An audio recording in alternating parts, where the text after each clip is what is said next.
All right, so we remember the first pattern I used in making the polo.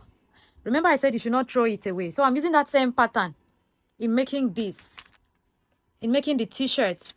So I've already finished pinning it. Look at it here as you can see. So I'll go ahead and then cut it.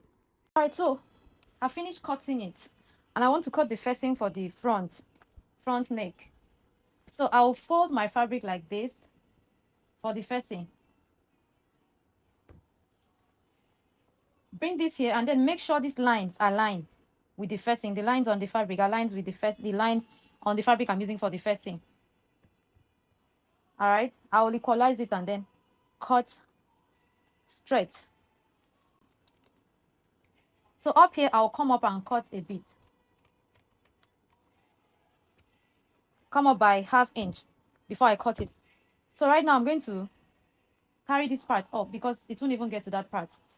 Remember I came up by ½ inch. So I'll remove the ½ inch and then from here, I'll take, for the first thing, I'll take 6, I can take 6 inches, I can take 6.5. It depends on how wide you want the neck to be when you're opening it. So it depends on how wide you want the neck to be. So I can take, like I said, I can take 6 inches from the ½ inch I came down with. I can take 5.5. But let me take 6 for myself. I'll cut straight. All right, so for the measurement of this first thing, we're going to take 1.5 into 3 places. I'll show you why. So 1.5 times 3 will give us 1.5, 2, 4.5. Divide it by 2, because this is unfold. Divide by 2 is how many? 2.2. So I'll mark 2.2 from here. I'll mark it down here and cut straight. And then cut.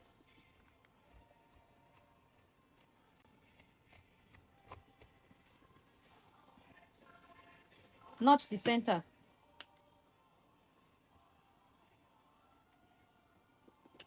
Of both up and down. Now I'm going to use paper gum to stir this facing to give it that firmness. So now to cut the collar, you will round the neck of the front and then the neck of the back. Add it up together like this. We should be conversant with this by now. Round it. So I'm going to use this. This is called tissue gum.